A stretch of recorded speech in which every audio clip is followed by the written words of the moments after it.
Hello and welcome to another episode of the e-commerce coffee break. Today we want to talk about personalized marketing. So a big topic in the scene, in the niche right now, and makes total sense. And as a guest today, I have with me Casey Hill. He is the head of growth at bonjoro.com. Casey is a growth veteran with over a decade of experience in helping software companies scale fast. At Bonjoro, Casey helps brands convert more sales and return more customers with video emails. And that's exactly what we're going to talk about today. Hi, Casey. How are you today? I'm doing phenomenal. How are you? Yeah, no complaints on my side. Casey, give me a bit of a background where you're coming from, sort of a bit of just a rundown, who you are, what you do. Yeah, for sure. So for the last 10 years, I've kind of been in a couple different roles. So I've worked in a lot of software companies, basically working with small businesses, both e-commerce businesses as well as professional services and a handful of other industries. I've worked primarily in like sales and marketing capacities within those roles. So kind of a lot of both demand gen as well as kind of conversion side in those worlds. And I also, while working in those various roles in the software world, have also dabbled quite a bit in the e-commerce space myself personally. So in 2018, we launched a company called HGC that 800% kickstarted our first product called Archon, which we got out. We've sold about 4,000 copies of that now worldwide, which is pretty cool. And I've also consulted and worked with a lot of e-commerce businesses in various niches all over the world. And so it's been a fun ride. Okay, it's always good to talk to someone who's in the trenches of e-commerce with everything that comes with it, the good and the bad and the ugly. So obviously we're talking about personalized marketing, and that's something that a lot of businesses look into right now. I mean, just sending out emails to a massive anonymous group without any personalization, by now everyone knows that does not really work anymore. You will just end up in the inbox. No one will open or read your emails because it's not personalized. Now, also the other thing is video, and that's what we're going to talk about, is taking more and more over the communication channels, specifically when it comes to e-commerce, to customer support and all of these things. So Sure. give me a bit of a background. Where is your idea, where you're coming from when it comes to sort of solutions with video emails? Yeah, I mean, I first want to say that, a thought comes to mind. I was recently listening to Shopify. Shopify noted that on average, the top 1% of customers spend 18x what the median does. And so I think that's a pretty stark stat they just published out there. And it kind of brings in this thing of how do we create more customer lifetime value within our bases? I think that's really the shift that I see happening in the e-commerce world right now, is shifting more towards that. So personalization and personal video is one, a channel of that personalization that you can equip, is actually, I think, really exciting for e-commerce because it's pretty new. There's actually very few there. E-commerce is one of the industries that I'd say it has very low adoption of this channel right now. And so it makes you stand out that much more to have that personal touch and start on that relationship building side. And I think there's a little bit of a retooling of our mindset, because from a lot of the e-commerce companies I work with, we're kind of brought up to think in almost a very transactional sense. Spend X dollars of ad spend, what is my cost per acquisition? And you're looking very carefully at that. But people often aren't looking as carefully at that customer lifetime value. What are they going to spend over the lifetime? And not only their total spend with you, but also their advocacy. That's another really important thing for us to consider too. We live in a world now driven by customer proof, driven by customer reviews. So if you suddenly get half your customers to now leave you a review, that's powerful. And so I think video, just to speak on it really quickly, I think that there's things that we can't do on any other medium. There's body language, there's tone, and there's this level of kind of human connectivity that happens when you buy from a store. You see an actual person who calls you out by name, says, "Hey, Casey, thank you so much for purchasing the so-and-so. We're excited to have you as part of our community." Suddenly that feels like a very unique and different experience to what people are used to in e-commerce. And I think it gets you a little bit out of that rat race of fighting to the bottom on prices with all these other vendors who are doing similar stuff. And you're going against Amazon that has razor thin margins. And you're saying, hey, people are going to come back to me because there's actually some sort of relationship that I'm working at trying to develop. And so I think that's a little bit where the magic happens. I agree. Yeah. So I see a lot of stores on a daily basis, and specifically small and medium businesses, they sort of try to copy what the big corporates do. So they want to give themselves like the corporate design and language and all of this. And I think they completely lose out on the strengths they have, the personal touch they can contribute, which Amazon obviously can't do, or other huge sites. So, and going in this, and you already mentioned this video reviews, that's something that came up a while ago. Definitely works. User-generated content on that side, definitely something that works. Now, going one step further and bringing video to the customer communication, I think that's a good step. Specifically what I think for small and medium businesses, where there is an owner or where there is a face to the brand, to the company, to use that, or even on a customer support level. So what are you doing there? How do you help with that? Yeah, absolutely. So I'll give you a couple examples. So like the company I work for, Bonjoro, basically hooks into like your point of sale, for example. So let's say that someone buys on Shopify. Based on buying on Shopify, that owner or whoever you want to be doing the video, basically something pops up and they can click and record a video and do that interaction right there and essentially do that welcome and create that personal touch point off the bat. So I think the first thing I think is if you can have a personal video that hits someone right at that first point of contact, whether it's a purchase or even whether it's an opt-in, right? Some people have kind of a funnel style approach depending on your business, but that I think is really powerful and compelling. And in that, I always encourage people to, number one, if possible, showcase the product, right? It's a really cool experience. We've seen a handful of people, like you buy a pair of shoes, someone pops up and they just have a couple of the sample products on the side and they're like, this pair of shoes is coming for you. Like people are like, whoa, what the heck? Like, again, they've never seen anything like it. And I think it's exciting and people, it helps build anticipation, right? Then I also see people using it maybe, 5-10 days after someone's received a product. That's when you come in and ask for that review. You start to kind of build that loyalty, and the first person's like, oh, that's really cool, and much more likely to respond. And then after that, there's also this really cool opportunity to kind of use the upsell mechanism.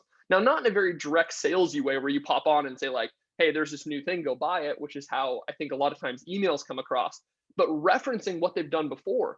So saying, hey, I know that you're into XYZ type of shoes because you know what they bought before. Just wanted to let you know that we have this really awesome new line that we're dropping next week. Now it feels like this very concierge, like you're letting them in first. It's a totally different dynamic. And I think that can be really powerful.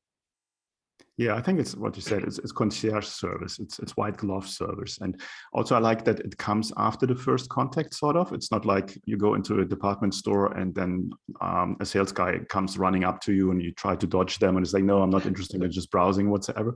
It's already when you make a sort of commitment already, and then you get this kind of personal touch to it with a person. And I think specifically in times of pandemics, as we are in there right now, is like the people are sort of really looking for to have a human being on the other side. What kind of risks are involved? What do you see? Is it from a technical side or from a manpower side, or what does somebody needs to keep in mind when they are thinking about this kind of personalization level for their business? Yeah, so I think that probably I would say from a manpower side. From a technical side, we won't go down this rabbit hole, but my background is also in deliverability. I do a lot of consultations around helping people optimize open rates. Sometimes people are worried about that. They're like, well, are these going to like automatically go to alternative folders or whatever? We average across thousands and thousands of clients a 62% open rate, which is phenomenal, right? That's like 3x what the average is in industry. So opens are actually quite strong, and that's because it's being relayed as a one-to-one message. It's not treated as bulk mail, which is what often catches things in things like promotions folders. But the challenge or the pitfall that people worry about oftentimes is like time commitment, right? And yeah, it does take time to come in here and record videos. One of the things we try to do is make that as simple as possible by having it be an automatic connection. But regardless, like, yeah, you're going to make a commitment of when you're starting, it's probably going to be like a minute to 2 minutes per individual interaction. Now, a couple choices you have, like I think once you get fluid with it, people can often work pretty fast. So I do 30 videos every single day, like 6 days a week. And they only take me usually like 20-25 seconds per video. And that's with a personal, like I'll be able to see, because we pull attributes in from your point of sale, I'll be able to see their industry and logistics for them. So I don't have to go anywhere else. I just see that task and I go and record. But I think it does take a bit of time when you're first starting. You're kind of getting used to being behind a camera and recording. My biggest advice to people is to accept imperfection in that context. So oftentimes one of the things that becomes most time intensive with video is people are like, oh, well, does my hair look right? Or, oh, I kind of stumbled on my words a little bit with that. Or, oh, my kid ran in the room. And one of the things I tell people, because I've been behind the hood of so many power users, I say, accept imperfection. The best videos are the ones where your kid kind of interrupts in the middle of the video and you keep rolling, because the whole thing about personal video is to be relatable. I think this is a really important concept I want everyone to walk away with. Video that's produced is often what I call aspirational, meaning you create this really, it's like, oh, I want to aspire to do that. Whereas personal video is all about relatability.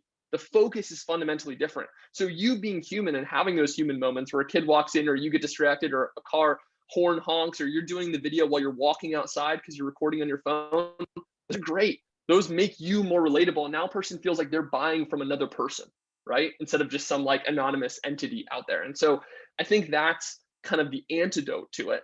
And the other thing I'll say is I'm a big fan, I'm a very quantitative person, so I'm a big fan of data. So one of the things I recommend, anything you're going to try, this approach or anything else in your business, know what your baseline stats are. Know what your customer lifetime value is, your return purchase, how long it takes the average person to buy again, how many people leave reviews. And then you can go into this with kind of a quantitative mind of saying, okay, what if I did half of my stuff exactly like I'm doing it right now? And what if I tried to create a personal engagement with the other half? And then let me look 2-3 months down and look at all those metrics and see what that changes, right? And keep track of your time. Say, okay, I spent 12 hours total during this time period doing these videos, and here's the actual end result. And I think that if you come at it with that mindset, then it's very straight, it becomes a math equation, right? We sold $12,000 more worth of product. We spent X amount of time. Is that worth it? Yes or no? Yeah, I think it's a massive trust building element, to be honest. And specifically when you say it's like it's not the perfect video. You're sitting, I don't know, in your business, in your warehouse, or I don't know, so people can see it's a real business. There's people there, something is happening. That's not a scam. A lot of people are really, really careful nowadays with all the AliExpress dropshipping that happened in the last 10 years. So, and if they can really see, it's like, okay, this is the business owner, there's somebody really sitting there and doing the work and now talking to me. That's a massive trust building element there. So, and I think the time investment is not too bad. As you said, you get quicker over time. And obviously you need to be willing to put your face out there. And that might be, I think, a bit of a hurdle for a lot of people in the beginning. A lot of people do not really want to do that. Some of people are just love that, but a lot of people I know, they're sort of, no, not really. It's not me. I don't want to do that and whatsoever. So what kind of information would you put in such a video? So let's say somebody has ordered. How deep would you go into personalization? Yeah, I mean, a lot of it depends on how much info you have, right? So that's a common question. People say like, how long should my video be, or ask about some of those logistics. And my first comment and response is, well, how much information do you gather, right? So if you know, for instance, their name and what they buy, then awesome. That's something you can talk about. You can give them some personal thing of, oh, yeah, my cousin just got one of these and he loves it for, whatever. So that's kind of up to you and how much information and context you have. The more information that you gather, the more that you can really lean into that. But I think as much as possible, kind of falling into your natural element, being authentic, just having fun with it, right? Call out the weather if you want, call out whatever your style is. I tell people, if you're extroverted, have that come across. But if you're introverted, that's okay too, right? Like don't try to be some other style for it because people will see that. The whole thing, like you said, you hit the nail on the head. It's all about trust. That's fundamentally what it is. Trust, and also a sign that you're important enough that I'm going to take time out of my day to interact with you. That's super important. I tell people, look, whether it's video or whether it's a personal card you write or whatever it is, the whole idea is you're important enough that I'm taking time on my day. So part of almost the time investment is the signal that you're trying to deliver as a business that, hey, we're trying to do things a little bit differently here. We have a different way. We're not just like some, race to the bottom on price kind of thing like we talked about. So that's what I'd say. And I just want to share on the feeling scared of camera. I just did a case study interview that I love. 82-year-old woman, and you guys can find this by going onto her blog. And she told me, she was like, I was petrified, like there was no way I was going to do video. And she said, I forget I'd have to check I think she sent like 5 videos. And someone wrote back to her and was like, this is so amazing. I've never got anything. And that was her hook. And she got that one response. And now she's sitting with me doing a case study, and she sent hundreds of videos, and it's been like this awesome thing for her. But I thought that was so cool. And it just shows the power of like one person just being so excited and saying like, I've never seen anything, this is so cool. And that can change people. So I think part of it is, even if it's a little uncomfortable, give it a test, give it a shot. Just, you don't have to do something crazy. It doesn't have to be 10 hours of your time. spend, 20, 30 minutes, give this a shot and see how people receive it. Cause I think that warmth can be really encouraging. Yeah, imperfection is the key there. So obviously email is only one channel, communication channel. What other kind of channels do you support with your solution? Yeah, so we'll give you the open link. So whenever you send a video, we'll give you the ability to grab that open link. And with that open link, you can actually kind of send it wherever you want. So if you want to send it as a text message, you can. If you want to have that be something that you post to someone on a social channel, you can. WhatsApp, LinkedIn, wherever you'd like. So you have a handful of kind of different options around where you use that link. We're actually, this is not in the system, our system yet, but we're also looking at on-site web delivery as a next step. So that's going to be pretty cool. So what that means is someone buys from you, you send them a video. If they don't open it, then if that person goes back to your website to check out like your about page or something else, we'll actually have that video pop on there and say, hey, Casey recorded you a video. So that'll be another channel. We're very conscious of realizing that email in 10 years might not be the major way of communication, right? Like technology is changing fast. And so the core thing is all about the messaging and the actual distribution. We see that as something that's going to continue to evolve and change as we go forward. Yeah, I see a lot of markets where email is not the first choice anymore. WhatsApp, for instance, taken over in a lot of countries. And that's where people want to buy and get the information about their purchase. Give me a real, you talk about a case study. Give me a real live example on how somebody would implement this into their business, just that somebody gets an idea. Yeah, totally. So a really simple example is, let's say that you use Shopify because that's one of the most common ways to take payments. So you basically say, hey, I want to connect my Shopify with Bonjoro. You had a Bonjoro account, you plug it into Shopify. Whenever someone purchases, it'll pop up a task on your computer or your phone, and you could just click and record and say, hey, thank you so-and-so so much for buying item X, right? And that basically would be like, that's the simplest example, right? As I noted, so the personal thank you right off the bat.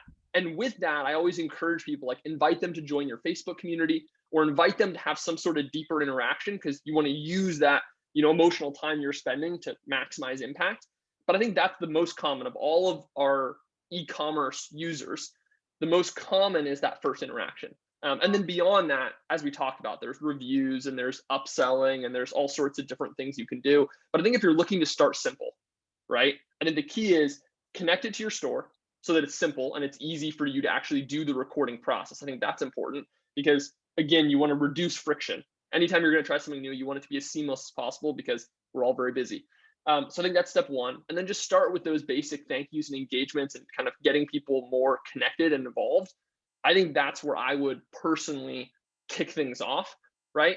And a lot of the case studies that I read around people increasing customer lifetime value, increasing repeat purchases, they often are starting from that use case, that exact use case, which is that personal touch point directly post-purchase. So if someone's thinking about trying out video, that's where I would kick things off for them. So basically look into the automational flows you already have and then sort of slot it in there where it makes sense. And other than that, become creative in using it. Is that in a nutshell? Yeah. I think first touch point is my favorite starting use case. And I noted this earlier, but to reiterate, first touch point can be whenever that person comes into your flow. So that could be purchase, but if you run an opt-in funnel and the way that you do business is you kind of bring people in, you get them interested, and then you sell them, then have that Bonjoro then be at first opt-in, right? Right when they opt in, then you hit them. Because the whole idea is to kind of set the tone that you're a personal human brand, right? That this is the individual that's behind this brand. And that I think is a really powerful and compelling way to kind of set the stage with people. Okay. You already said that you're integrating with Shopify. Any other kind of integrations that you support? So we have lots of people that use Klaviyo and a handful of others, WooCommerce, Magento. We have people that use all sorts of things. Shopify is the only one for us personally that we have a native integration, but people are welcome to use something called Zapier to connect in any of the others. I think we have well over 100 people that use like the Klaviyo Zap. I'd have to look at the exact numbers, but so basically that's an option too. Zapier, for anyone who's not familiar with that, guys, is the largest connecting platform out there right now. So it basically makes platforms talk to each other without code. Is the simple way of saying it. If you're using Zapier, then you can connect to pretty much everything out there. Yeah, anything that has an open API, you can connect in with it. Right. Okay. Final tip, golden nugget that you want to give to the listeners? Yeah, the final thing I would just say is I really strongly believe that the message is the most important part. So we talked today about video, and obviously I'm passionate and I like video, but I always tell people beyond that, whether it's a phone call or a personal card or any kind of mechanism, just think about that core message. And the reason I emphasize that is because sometimes people start thinking too like transactionally. So maybe they even try video, but it's like very like, hi Bob, thank you so much for buying. We're excited to have you part of the community. And then they come back and they say, Casey, I didn't get results with video.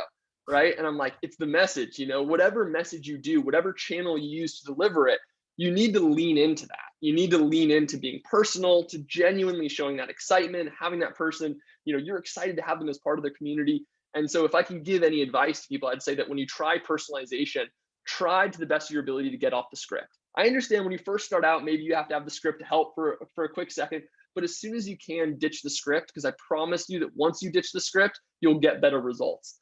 So that would be my major takeaway message for people. Okay, so just practice and you get better over time. I would love to see outtakes of people who trying to get their videos done. So maybe that's something for a blog post. I don't know. Cool. Where can people find out more about the solution? Yeah, you can go just to bonjoro.com. So it's bonjoro.com. And I can give you a link to include in the show notes as well, if that's helpful for people. But yeah, just bonjoro.com if you want to check out the solution. Okay, we'll definitely do that.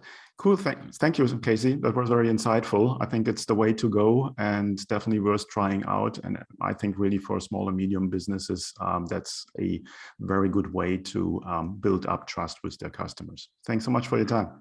Thank you so much for having me. Appreciate it. Have a great day. Okay, cheers. Bye-bye. Bye. Hey, Klaus here. Before you leave, I have a question for you. Are you a Shopify store owner and you're feeling stuck, overwhelmed, and not sure what to do next to grow your business? Do you struggle to convert traffic into sales and turn website visitors into buyers?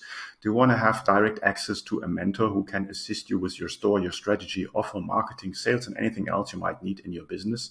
Then I would invite you to apply for my Get Conversions program, where I show you how to remove the guesswork out of growing your Shopify business and create clarity to optimize your business for maximal growth and profit.